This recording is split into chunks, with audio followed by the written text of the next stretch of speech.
Hello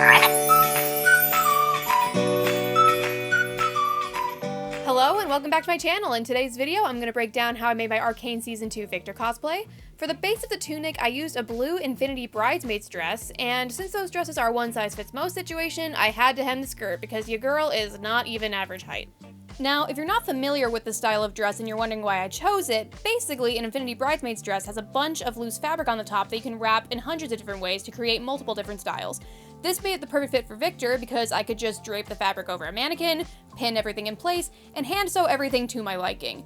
Now, the hand sewing could be considered unnecessary since I could just wrap and rewrap the dress, but it seemed easier to sew everything in place than to remember how to wrap the dress every single time I want to wear this cosplay. Once those pieces were sewn in place, I started cutting off the excess fabric because 1, those pieces are shorter in canon, and 2, let's be real, those pieces were very annoying. And as you can tell by my excitement in this next clip, the vision is starting to come to life. Now, I'm not entirely certain what this little tube of fabric was for, but since it fit around my waist, I decided to use it as a base for the belts. The belt rests really high on Viktor's waist, so I sewed one O-ring onto that tube of fabric and then got started on the belts. The belts are made with white seatbelt style webbing that I sewed around more O-rings, and to keep the webbing from fraying, I used a little bit of clear nail polish.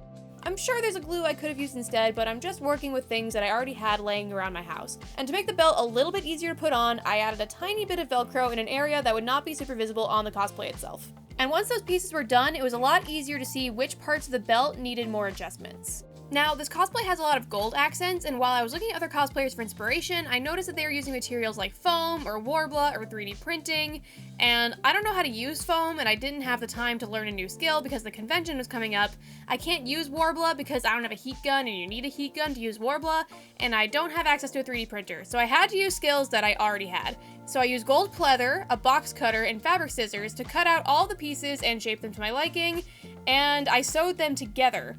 And I'm not gonna lie, it ended up looking much better than I was expecting. It photographs really nicely, and if anyone notices the flaws, they are standing way too close to my hips. Now we're back to the tedious and time-consuming process of weaving the webbing through the O-rings, pinning everything in place, sewing those pieces in place, adding more nail polish so the pieces won't fray, and hoping that everything looks good. And you know what? Everything does look good. Viktor's tunic has a brooch, and I decided to make the brooch the same way I made the other gold accents, so I got the gold pleather, I got the box cutter, I got the fabric scissors, and I cut out the desired shape, but instead of sewing it onto the belt, I sewed it onto a safety pin so I could easily put it on the tunic and take it off the tunic when I want to throw the tunic in the wash. The whole process for the tunic took roughly 8 hours, and that is where I decided to call it a day.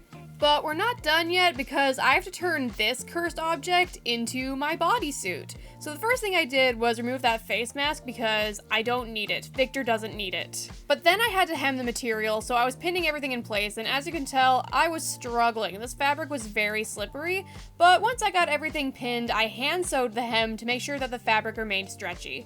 I knew that I wanted to add some zippers to this cosplay so I could have my hands free anytime I wanted to check my phone or eat food, so I ripped the seams that were going down the sides of the arms and I pinned some zippers in their place, and then I hand sewed those zippers just to make sure that that fabric wasn't going anywhere.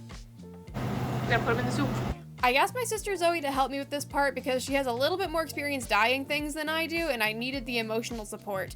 We ended up needing a few different shades of dye to get the correct shade of purple, but as you can see here, we did eventually figure out the ratios, and I'm very happy with the result. And speaking of my sister Zoe, I also needed her help painting on some of the gold detailing. I could have painted the suit on a flat surface, but I was worried that since the suit is so tight-fitting, that the designs might get warped the moment I put it on my body. So this just seemed like the best solution.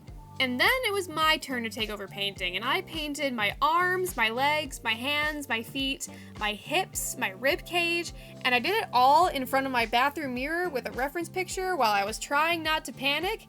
And I think it turned out pretty good, despite the fact that I'm not good at painting. And that's it. That's how I made my Arcane Season 2 Viktor cosplay. Thank you so much for watching, and if you liked this video, please remember to like and subscribe so you can see more of my shenanigans. Bye!